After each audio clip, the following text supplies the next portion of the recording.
In today's ultra-competitive business world, being a successful entrepreneur or business owner can be very challenging. Fortunately, contemporary times have blessed us with resources for tackling those challenges and getting us to success more quickly than we could have imagined. Welcome to The Root of All Success with the real Jason Duncan, a podcast that explores how the world's most powerful entrepreneurs grow incredible companies. This podcast looks at the 5 keys to unlocking success as an entrepreneur. A successful educator turned entrepreneur, Jason's mission is to use his gifts of teaching and leadership to help others get the results they want out of life. Join Jason every week and learn the keys to grow a truly successful business.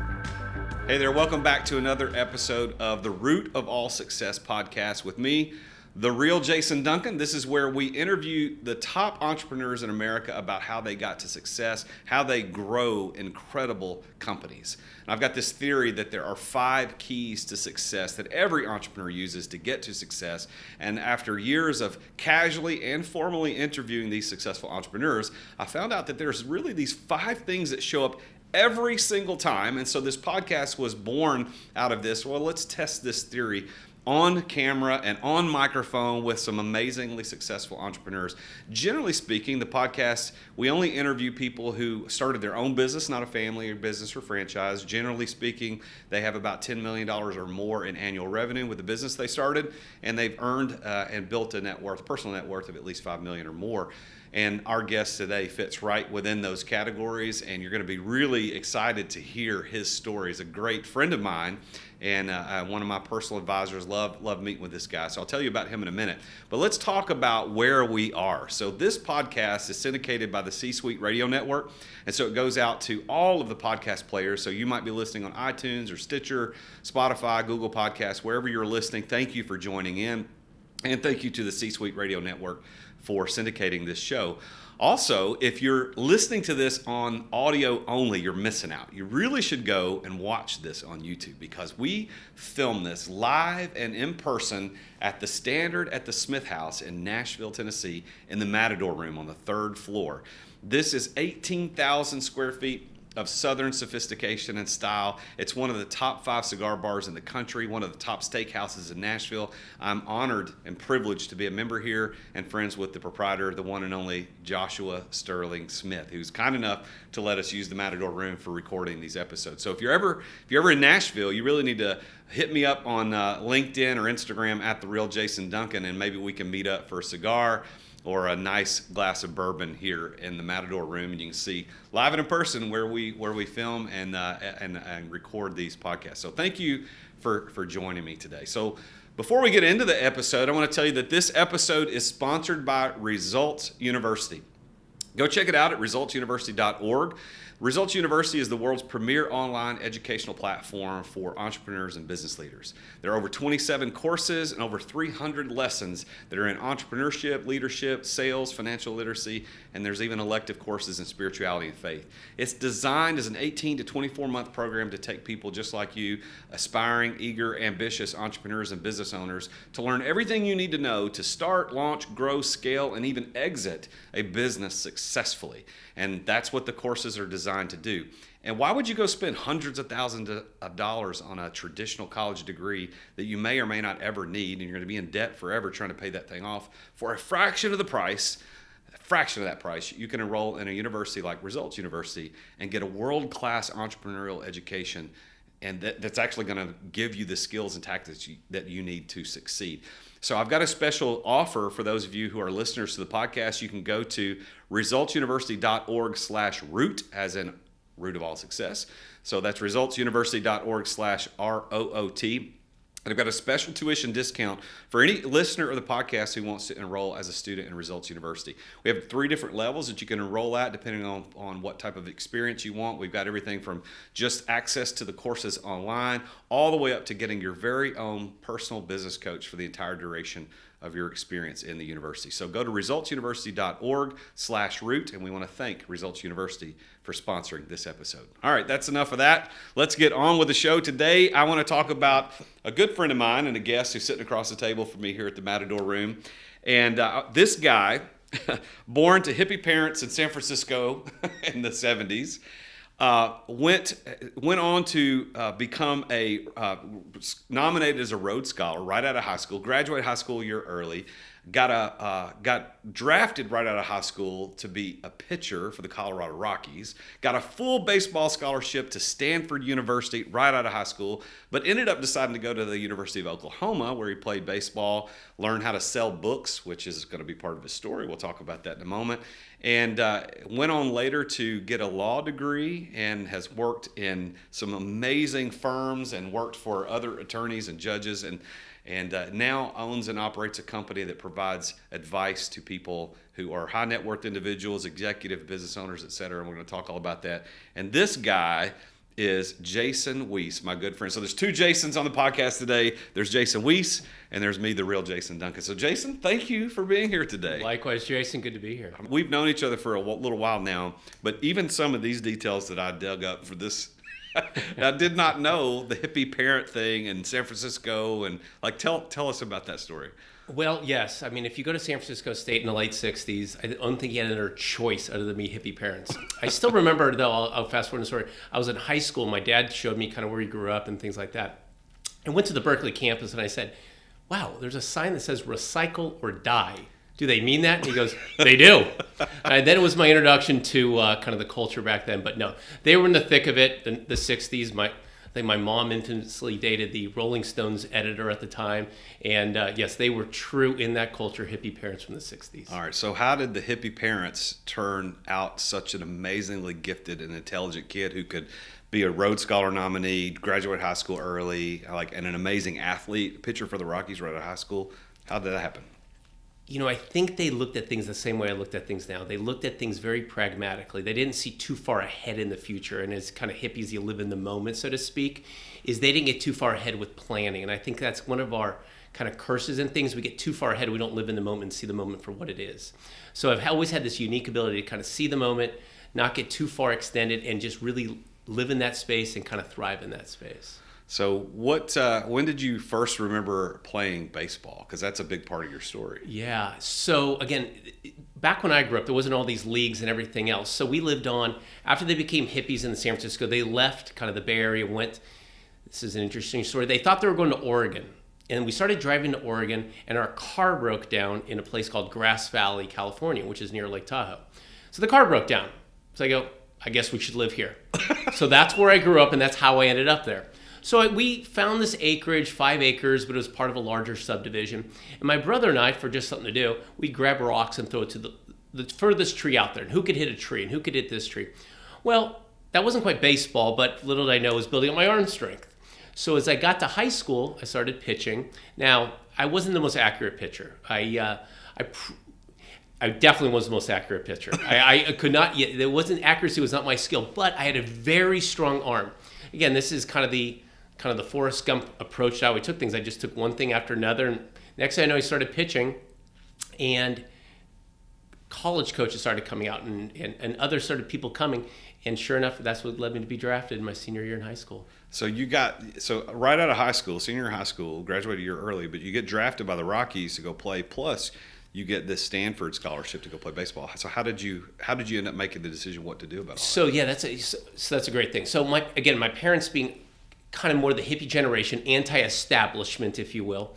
Kind of the establishment was never in my purview. Like I didn't even apply to a college, I don't think, until late into my senior year. I want to say probably I was graduating and when I put my first college application. I thought I was going to the local junior college the whole time. Just that's what you do. So I get drafted professionally, and my coach comes in and says, my high school coach, and says, hey, Jason, you've got very good grades. I see we're talking about nomination for a Rhodes Scholarship. Where are you going to college?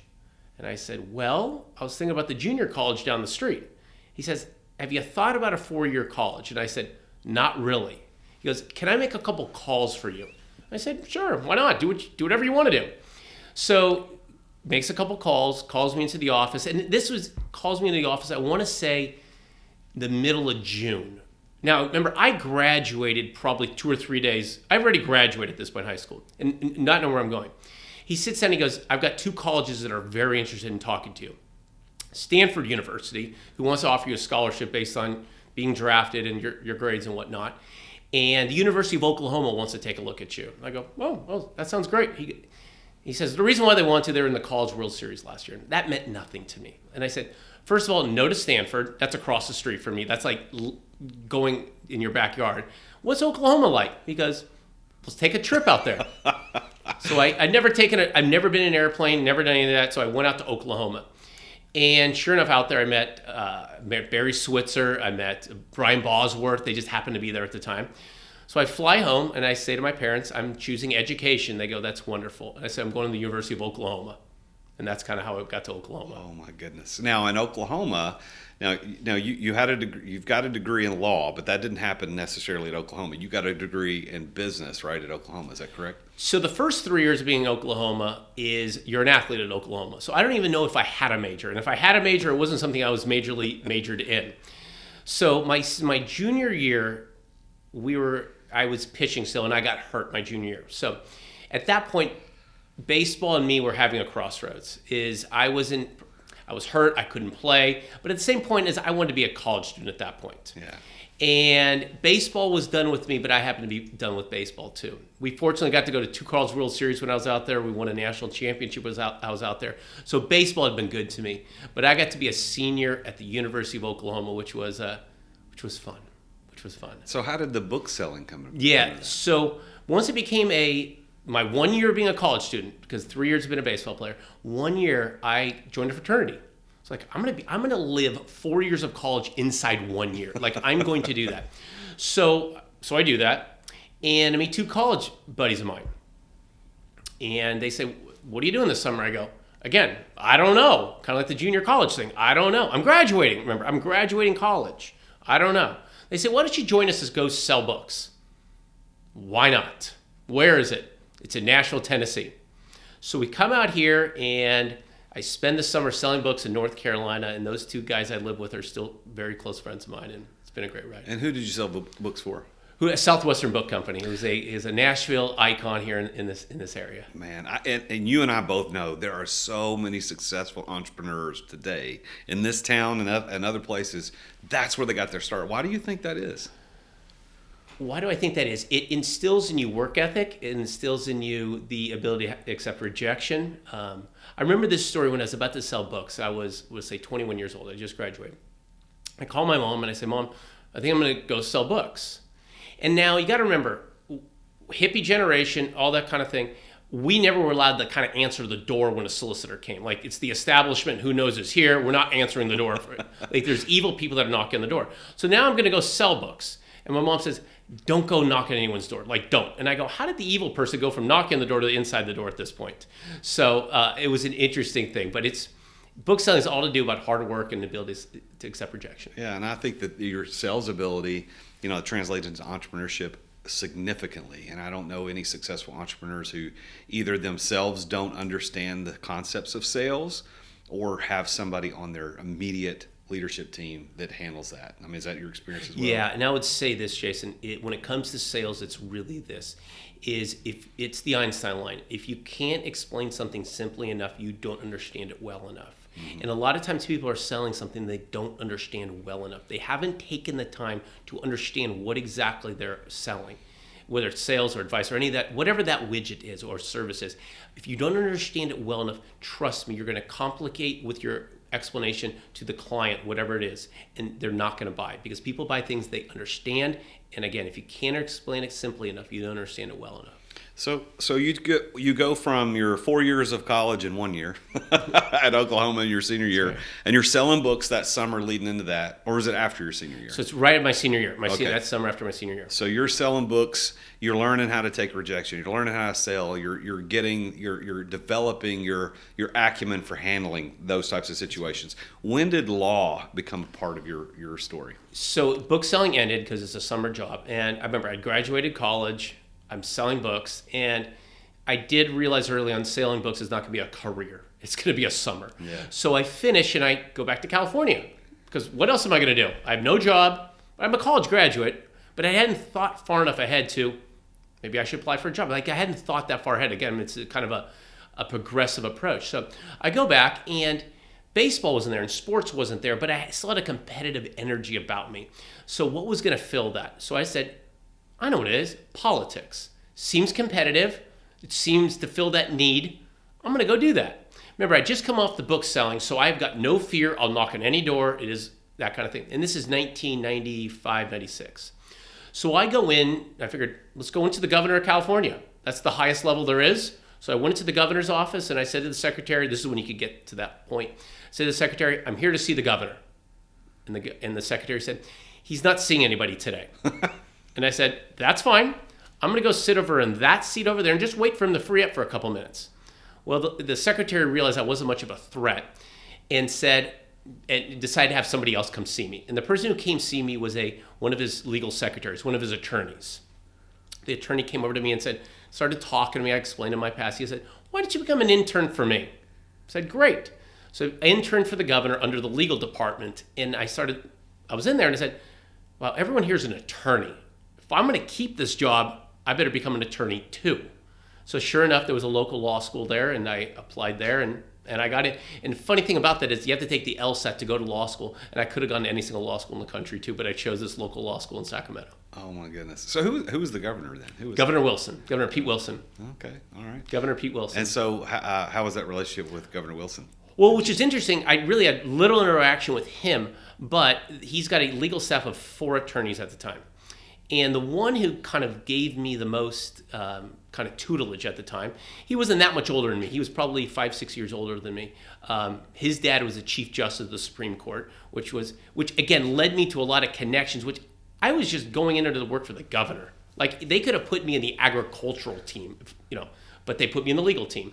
And then through those connections, that grew, and that's why I met a lot of people through the governor's office. So you end up getting your Juris Doctorate degree, right? That's correct. Is that right? Yes, so you get your degree, and then are you practicing law, or are you still only working in the political arena as an attorney for the governor's office? So once you get into the political arena, it's the rooms inside of rooms kind of approach. This is a powerful room, but then there's the room that's another powerful room kind of thing. So the governor's office allowed me to get other opportunities. I got to clerk on 2 different courts of appeal, which is a very sought after position for somebody in law school. I got to work for the United States Attorney's Office for a period of time. So I really started not so much in politics, but in political spots. I worked in, so that when I graduated, I had a really good resume, had a very good opportunity, and but I wasn't in politics anymore at that point. So your law degree your law, I guess, stint in law, because you're not practicing law today, is that correct? I don't practice today. So, but how long were you actively in the law world as an attorney? Yeah, so good question. So I realized really quickly in politics, a lot of fun, a lot of power. They pay you nothing. That's why I really early on, but I had student loans. I had all these law school loans, everything else. I'm like, I can be an attorney here for $32,000 or get a job in Silicon Valley, which is during the dot-com burst, and make a lot more money. So which one do I do? So I said, okay, forget the altruistic avenue. I'm going to go down and make some money. So I joined a company down in Silicon Valley in 2000, 2001 period time frame. And we were responsible for putting video onto the internet. So I tell people all the time, my apologies, I'm the root of all evil. So, as you watch this on YouTube, right? Yeah. So I am sorry we did that. But we were kind of at the forefront of all that. Well, it was an awesome opportunity. They paid me a little bit more of base salary, but they gave me all kinds of stock options. And I'm like, gosh, this is awesome. If they vest in the next 2 years, 3 years, this is gonna be great. I'm gonna make so much money. This is gonna be awesome. Well, a little thing happened around 2001. They called it the bubble burst. Yeah. And companies were laying off. Well, they're laying off the people that they kept the engineers, they kept the coders, they kept everything else. The 24-year-old attorney, they said, we can outsource that guy. So at that point, they said, keep your stock options. Well, my strike price was at 8 and the stock was going for 4. So I said, the options are worth nothing.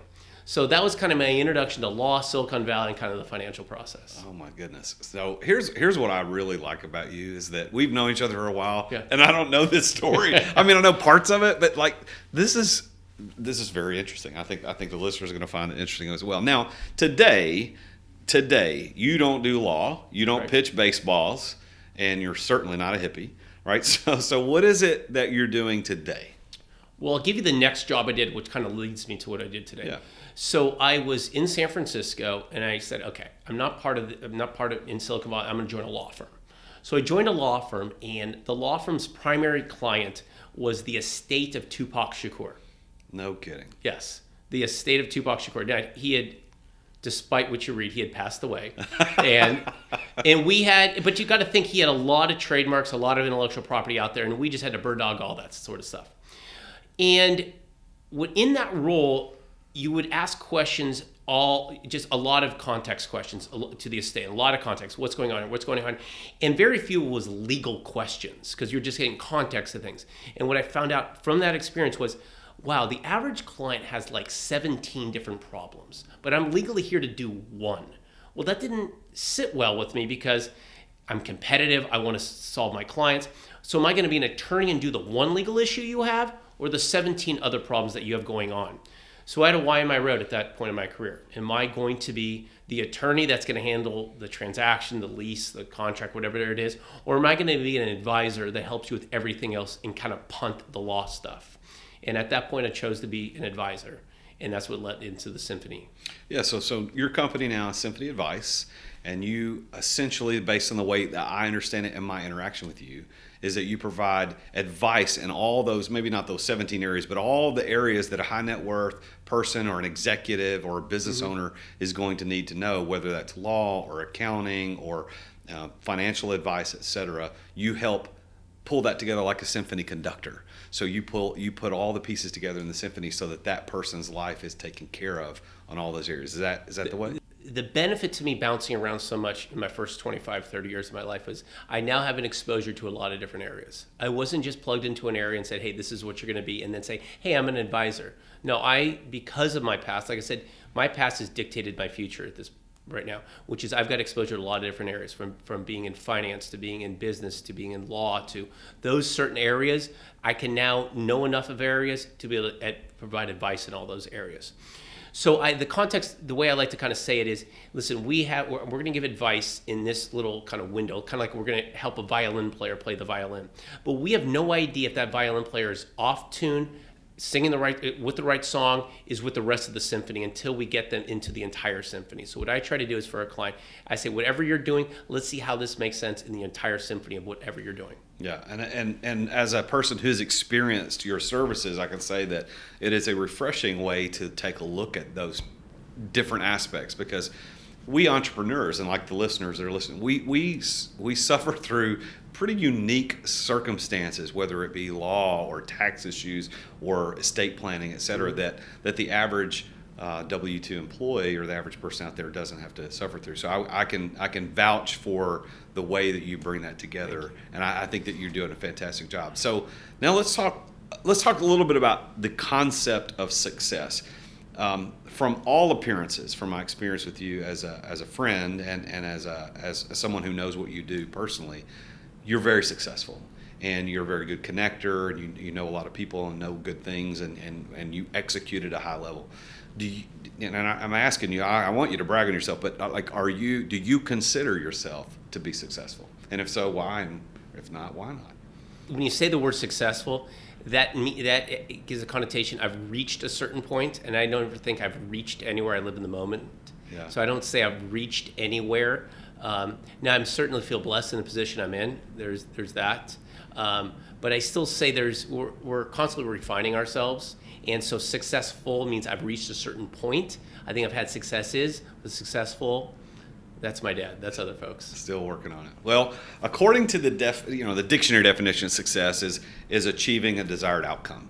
So in some ways, certainly you're successful because you've achieved desired outcomes. You wanted to do X and you did X. You wanted to do Y, you did Y, and you're still working towards those things. And that's the cool thing about entrepreneurialism. When you started Symphony Advice, you had a goal, and you've achieved that goal. But then once you achieved it, you're like, well, I've got another goal I want to do, and I want another. That's kind of the unique plight of an entrepreneur, is that goals grow. Have you noticed that in your own story? Yeah, I would say this, though. The one thing I have learned, I'm very blessed that I was given this quality, which is I knew my talents, but I I was flexible enough to have life steer me in the direction it wanted to steer me.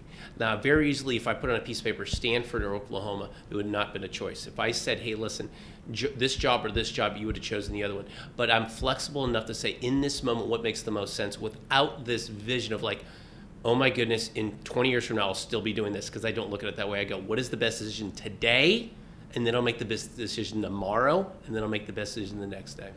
Well, I think that's really, really good advice from a perspective of someone studying success in entrepreneurs. My questions now are going to lead to these 5 keys that I kind of alluded to in the intro. Is that every entrepreneur that I've interviewed, whether formally like this or informally over a cigar or a glass of whiskey, I asked them questions about, how did you do that? Like, how did you build Symphony Advice to be this amazingly successful advising company for people that you serve? And what I found is that these 5 things show up every time. So I'm going to ask you we'll go through these one at a time. So the first one I find, and probably the most important, is the concept of passion. And when I explain passion, I always have to give some definitions and some qualifiers, because a lot of times when you say passion, people think, well, oh yeah, I have a lot of passion about that, or a passion in that. I love that thing. And that is certainly one side of passion. There was probably a time in your past where law was a passion of yours, or baseball was a passion of yours, or dating, girls was a passion. But passion has another side that really leads to success, and that means that passion means the willingness to endure or suffer. So, for instance, the passion of the Christ didn't mean that Jesus was excited to go to the cross, joyful, looking forward to it, but he was willing to suffer and endure for a greater cause. So in your story, building Symphony Advice to be a very successful firm, an advising firm, can you tell the listeners about how passion as a place where you had to suffer, can you tell us a little story about how that might have played into your story? Sure. See, we all know the saying, the Malcolm Gladwell, 10,000 hours. We know that saying. Yeah. And it kind of goes along with the Bruce Lee saying, he's not worried about somebody that's practiced 10,000 moves. He's worried about the person who's practiced 10,001 kicks, a certain kick. And I would say this, you have to be able to we know the hours, but nobody wants to put in the hours. If you know that to be true, you've got to put in the hours. And when you get to 9,000, they didn't say it's 9,000 hours, they said it's 10,000 hours. You've got to put in the hours to get there. There's no shortcut to that. There's no way around that. And that's when somebody says, if you can't explain it simply enough, you don't understand it well enough, that person hasn't put in the hours because it's still confusing. So for you as an advisor, the last guy you met with, and I don't know who that is, you're very private, which is rightfully so in what you do. So I have no idea who these people would be. I'm just making this up. But the last person that you met with who's worth gazillions of dollars, and you're helping them figure out all these pieces to the symphony they're trying to make beautiful music to. When did Symphony Advice start? I didn't ask you that question. What year? 16 years ago. All right, so 16 years ago, day one out of the gate, shingles hung, business cards are printed, ink is drying on the cards. Could you have had a meeting with that guy that day? Probably, Okay. Because I go back to my book selling days, which is my job is to knock on the door and say what I want to say. Now, I probably wouldn't have had the confidence I would have had today. You're probably right about that. Yeah. And there's certain, I'm kind of talking about both sides about the 10,000 hours. I still would have had the confidence. Now, it may not be as successful, granted, but you got to have confidence in what you're doing. Well, and you went through the suffering part of learning how to go through selling books. I'm pretty sure all the times that people slammed the doors at your face, or told you to get off their porch, or called you ugly names. That suffering prepared you for what you're going to do later as a professional advisor, right? Yeah, that's right. I mean, I tell people this too: is yes, you do have to put in the hours in, but you've got to show up in the arena.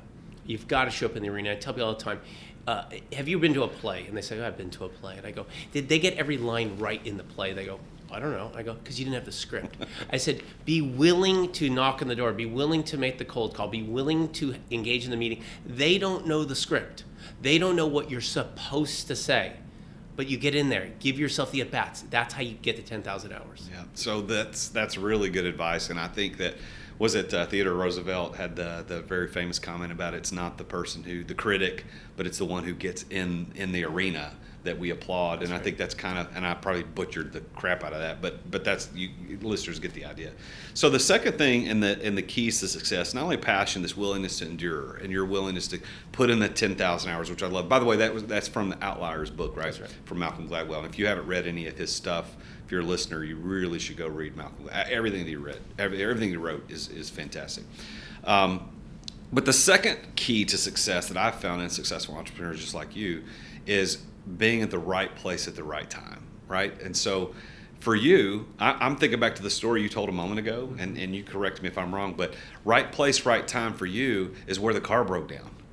Like, had the car gone all the way to Oregon, this story might not have ever happened the way that it did. Is that the way you see it? Yeah, it's the old luck definition, which is preparation and opportunity. You can constantly look for opportunities and not be prepared, or you can constantly prepare and never have opportunities. But when you prepare and put yourself in the arena for opportunities, you get lucky. So you're right place, right time in the way that I am just kind of translating your story as an observer. Is the car breaks down in Northern California and you guys set up shop there, life starts, you're throwing rocks at trees, you become a good pitcher, then you go to school. Like all of those things led to the place where you are today. But then there's other places, right place, right time, is that you were at Oklahoma, not Stanford. Like, how different is your life today because Oklahoma happened? Would you have gone to sell books had you been at Stanford? Maybe, maybe not. So I think your story, probably just as much as anybody else's, there's plenty of places, but are there others that I don't know about that you can go, that is a place, I was right place, right time, that helped me be successful? So let me give you a quick story. So this is several years ago. And this is, first of all, my largest client I've ever had, I'm about to tell you about. Several years ago, I wasn't a great public speaker. I could speak in small groups and that kind of thing, but I wasn't a great public speaker, and I wanted to kind of hone my skills a little bit. I was still in California at the time. And I said, I need practice speaking to groups. Okay, how am I going to do that? Like, I don't want to speak to a group because it'll go really bad. So I need to practice on a group. So I had this great idea that I'm going to join the Chamber of Commerce, not in my city, but in a city across town, like a different city's chamber. And I'm going to join them and then have a luncheon there where people can come, free luncheon, and I can speak to them. That's how I'm going to learn to speak. So great. So I set this up, free luncheon, I don't know, 20 people showed up, 19 of them wanted the free lunch, I'm sure. And I talk about whatever I talked about that day. And I meet a guy in the room, and the guy at a large engineering firm in the Bay Area, and we started doing business, and again, that's my largest client to date. But like a year into it, or 2 years maybe it was, I went back to him, I said, Mike, I said, I know why I was there. Why were you at the Chamber of Commerce luncheon in a city you're like at 2 hours away from you? Why were you there? And he says, well, I didn't know how to get involved in group meetings, and it was the first year, and I figured I'd try a Chamber of Commerce in a city I'm not involved in. I tell that story to say, you got to show up. You got to put in the hours. It's preparation and opportunity to get decisions like that. And there's many of those where it's the right place at the right time, but it's because you're prepared and you put yourself out there. Listen, so many people misunderstand the concept of networking. What you did that day, a lot of people would misclassify as low-level networking. Chambers of Commerce are notorious, have a bad reputation for that. I have had very good experience with chambers, as have you, for different reasons. But there are a lot of people that look at that and go, that's terrible, that's a crappy networking. But the thing is, they misunderstand that work is actually in the word. Network, you have to do something. You did something. You put yourself in a place where it actually turned into be success for you. Like, had you not been there, it wouldn't have happened. I'll also say this when it comes to that is check your ego at the door. We used to do this thing, my two buddies of book selling, where we did this dance in the parking lot. In an open parking lot, we did a dance. Now, that's not humiliating. But remember, we're going to go sell books door to door, so I don't know which one's more humiliating.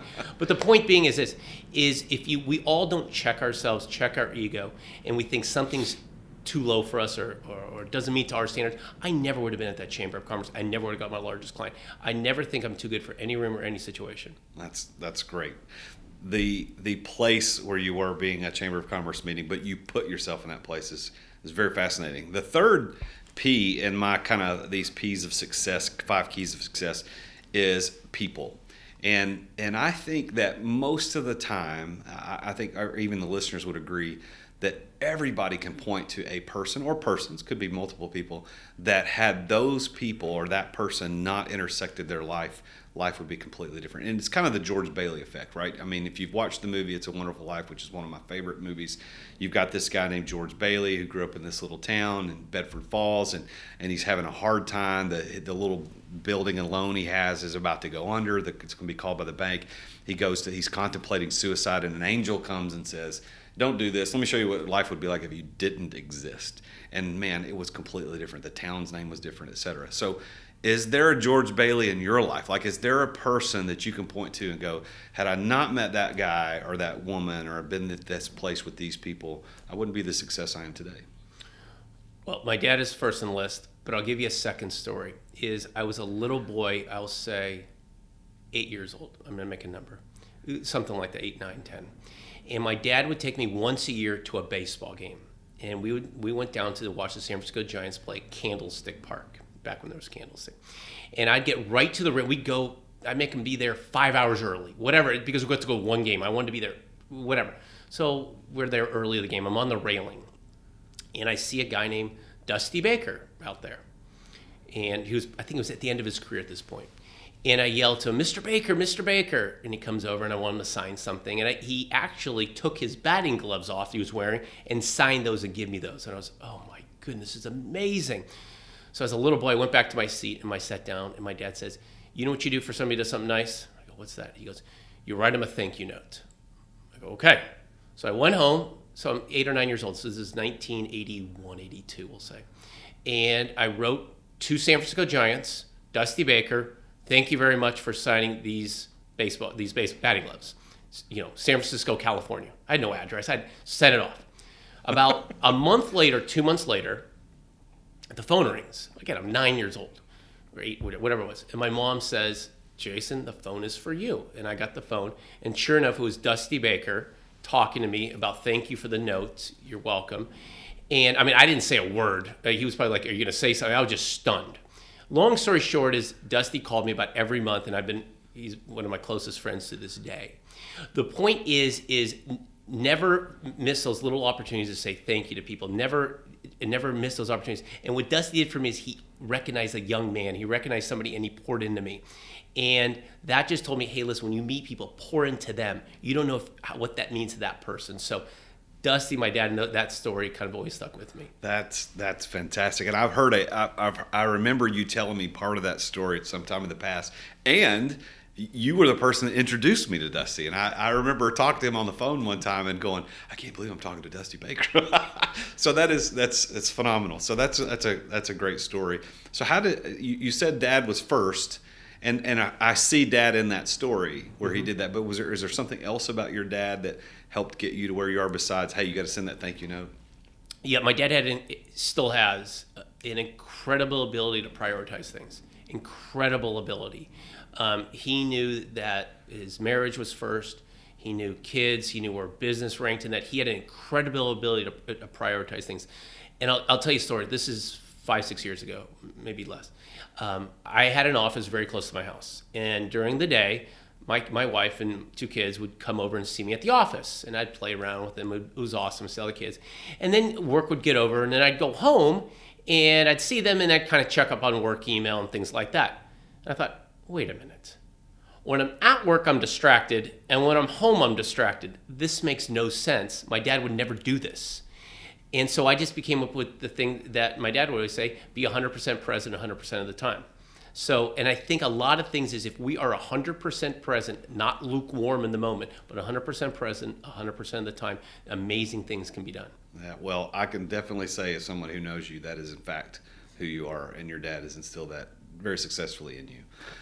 The fourth P of success that I talk about is that of preparation. And preparation means, the way I mean it is that you've got to be prepared and have the know-how to pull off what it is you're going to do. So, for example, you are now an advisor to some pretty powerful and wealthy individuals, executives, et cetera, and you do a very good job of helping them in some pretty sensitive areas of their life.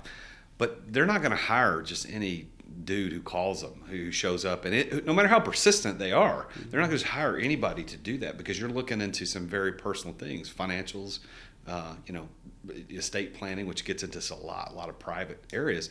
So how did you prepare to become the successful advisor that you are today? I think it started early on when I was an attorney. I was in one of the law firms early on when I was actually still a law student. I was in the litigation department. And the head litigator asked me, he goes, how would you approach a deposition? I go, I don't know. How should I approach a deposition? He goes, what would you say? And I would say, well, I'd ask the guy if he did it. He goes, well, you wouldn't do that. Would you ask him his name? And then he goes, I tell you what, when you go on a date, do you ask the person to marry? Is that your first question? Will you marry me? Or do you get to know them? I said, yeah, I get to know them. He says, in asking questions, there's an arc and a story to asking questions. Because if you ask one question at the beginning of the conversation and you ask that same question at the end, you might get two different answers. If you can understand the ability to ask questions like a deposition, you'll be very successful in garnering information. So what I practice and honed and prided myself in is the ability to ask the right questions to people. Because if you get the right questions, you'll get answers and it'll reveal things that they weren't normally going to do. And then based on that, trust can be developed. So if you just ask people constantly, how are you doing today? How are you doing today? How are you doing today? You're only going to get skin deep. And that person will never trust you because you're just at skin level. It's the ability to ask really good questions to get in to know the person that garners trust in them and you. So that's really good, and I 100% believe that the better questions lead to better answers, and you're never going to know what you want to know if you don't learn how to ask questions. And so I see that in you, and I completely get that that's what's led to the success. You know, I'll say, people will always say to me, well, how do I get to the questions? And I say, whatever question you want to ask, go 3 years back in that story. Like if you want to say, how did you become to Symphony Advice? You don't just ask them how they got there. You say, hey, what were the years leading up to that? And we so badly want to know the answer to our question we really want to ask, we forget the groundwork and foundation needs to be laid prior to that question. That's right. That's exactly right. The fifth P to this idea that I've got, this theory about these 5 Ps of success, is that of plan. And most of the time when I mention that without any explanation, people immediately think I mean business plan. So they may say, okay, well, yeah, when I started Symphony Advice 16 years ago, I wrote a business plan, blah, blah, blah. Well, that may or may not have contributed to success in many people's stories, but more often than not, I find that most successful entrepreneurs I know don't have written business plans. So what I mean by plan, when I mention plan, is I'm talking about financial resources, and I'm talking about specifically the ability to obtain and deploy those resources so that you can be successful. As an advisor, your need for resources, and help me correct my ignorance, but as an advisor, your need for resources really is just ongoing supporting costs of staying in business. It's not you don't have COGS, you don't have cost of goods sold, you don't have a product necessarily that's your product you had to create to sell. You're really having you've got intellectual things that you're sharing with people and connecting. So it may or may not have required a ton of resources for you to start. So tell us how, and the listeners here, what plan did you have to obtain resources to get Symphony Advice off the ground and be successful? You got to have a really clear idea where you're going, and you have a really clear idea what you're good at. People will invest and people will give resources when they have a really clear idea what you're doing. Now, it's like anything else. I take it always to the dating principle. If you are somebody that's acting like somebody you're not, nobody will want to marry you. It's when you become to act like the person you are that people will find interest in you. I said that's the principle you need to do. It's when you become really clear about who you are, where you're going, and what you're good at, then people will come to ask resources. You're not the flashy.com if you're not the flashy.com. You don't need the neon kind of sofa and everything. If that's not you, be who you are and people will find you out. That's really good. So if an entrepreneur is sitting down with you and they're saying, okay, look, Jason, I'm starting out, I know you're an advisor to these high net worth people. These entrepreneurs are already successful and they're making a lot of money, but hey, I'm just getting started. What piece of advice, or maybe a couple pieces of advice, would you give to that person starting out, knowing what you know now as a successful entrepreneur? What do you do really well?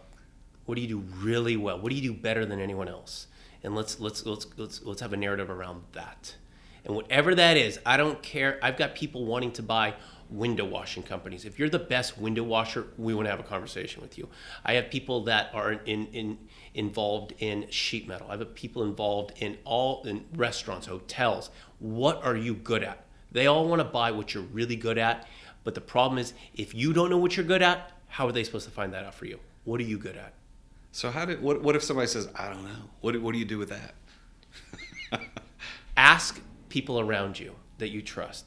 You know, I'll say this. I'll say this in a different direction. I have a client who invests, and how they invest is they have They will always ask me, "Did you invest?" They don't do due diligence. They've got a couple trusted people and they will say, "Did you invest?" And if they invest, they'll invest. The point being is this: you may not know what you're good at. Find the people who know you best. They'll tell you what you're good at. Yeah. Well, I want to say this, and not everybody who sits across the table from me do I know as well as I think I know you. But I've learned so much today in our conversation that I didn't know. But I will say this, and this is for your own edification. I may say all this, and you go, I don't want that in there. But I'm going to tell you, you are such an impressive person. Like, and I'm not blowing smoke here, although I was smoking a cigar earlier. I'm not blowing smoke right now. When you and I met, and I'll tell this story for the listener's sake, we were sitting at a table at a breakfast. It was a networking breakfast that we were at. And again, it goes back to networking, right place, right time. And you ended up being, not only were you at the right place at the right time, and was I, but we also hopefully were the right people for each other for different parts of our lives, because you handed me your business card. We were talking, and it said Symphony on it, and I thought you were with the Symphony here in Nashville. And you're like, no. And you explained it. But that led to a coffee meeting at Starbucks, and then I happened to be studying about some particular investing things, and you started asking me questions, and it just, my life is, I can honestly say this, my life is in a different place because I know Jason Weiss. Had we not met that day at that networking. And I don't know if it's as dramatic as you meeting that guy at that chamber thing, but I think that it might be, because you've introduced me to so many amazing people. You've helped me with so many amazing things on my own life. So I'm saying this for the benefit of the listeners and for you. I really want you to know how much I appreciate you. And I don't think I've told you that enough, and now I'm doing it publicly on the podcast here. But hearing this story makes me even more impressed. Like, I think you're a very impressive individual. So I knew you were successful, but now I get a lot better picture. And I hope the listeners are appreciating this. So how can listeners get in touch with Jason Weiss? I believe we have a link through our website, and that's the best way to kind of get through to me. All right. Our contact us page is there, and that's kind of the best way right now. And that's symphonyadvice.com. That's Symphony, just exactly what it is, symphonyadvice.com. You can go to his website. You can log in there. If there's a contact, you can reach out to Jason that way. He doesn't participate in all other social media. He's way too busy of a man to not be distracted by those other things. He's got too much else going on with his family and all the other stuff that's happening. So, well, Jason, is there anything that I didn't ask or something you wanted to say specifically in regards to success or anything else before we close the conversation? No, but I would say is whenever you start a business, it seems like the elephant is in front of you. You've got so much to do, and but just remember that famous line, just one bite. How do you eat an elephant? One bite at a time. And that's even for people with so much going on. And I'd even say this, I say this to my wife, three little kids, is we're not going to solve everything today, but if we can solve one thing and take the elephant with one bite, we'll get there eventually. That's great advice. Well, there you have it, everybody. We've looked at yet another successful entrepreneur, and Jason Weiss has given us his story about how these 5 Ps have played a part in his story of success as a Colorado Rockies and Oklahoma baseball pitcher, as a bookseller, as an attorney, a law clerk, and now as the proprietor, CEO, and founder of Symphony Advice, working as an advisor for a lot of amazing people. So his success story started with passion, and there was a right place at right time, and there was right people in his story. He prepared well, and he had a plan. So if you are interested in knowing how you can be successful, just like Jason and the other guests have been, there is a way to understand that probability, and it is through a 5 Ps of success assessment. You can get this and download it for free on my website at therealjasonduncan.com/success. So it's therealjasonduncan.com/success. You go to the website, you can download the 5 P's of Success assessment. It is 100% free. And when you complete the assessment, it'll give you a personalized report that gives you your odds or probability of success with regard to a specific venture. So you'll have to fill out like what your venture is, what you're trying to accomplish. And here's what people tell me when they take the assessment. They say, well, if it comes back with low probability, well, then here's what that means. That doesn't mean you can't be successful. It just means that that thing that you're in might not work. Just like what Jason, we said a moment ago is that, hey, find out what you're really good at. Well, you may have a great idea, but you don't have the ability to execute it. The 5 P's of Success assessment will help you identify that. So in the like manner, it's going to tell you what you shouldn't pursue, but it'll also help you get clarity on what you should pursue. So go to therealjasonduncan.com/success, download that assessment. And I also occasionally do, about once every 6 weeks or so, I do a 5-day challenge with anybody who wants to sign up for that. That does cost a little bit of money, but that 5-day challenge is 5 back-to-back-to-back days with a whole group of people where we go through that, not only that assessment, but we dive deeper into the concepts of the 5 P's so that you know how to apply those to your life as an entrepreneur and a business leader. I want to thank you, C-Suite Network, for syndicating this. I want to thank you to Joshua Sterling Smith and the Standard here in Nashville for hosting us here in the Matador Room. This has been another fantastic episode of The Root of All Success with me, the real Jason Duncan. I will see you on the next episode, or you'll hear my voice on your podcast player on the next episode. And until then, remember, Jesus is King. Thank you for listening to another edition of The Root of All Success with the real Jason Duncan. If you've enjoyed this week's episode, we invite you to visit therootofallsuccess.com to access the show notes and other helpful resources. Take charge of your business. Grow it from great to incredible. Join us again next time here on The Root of All Success.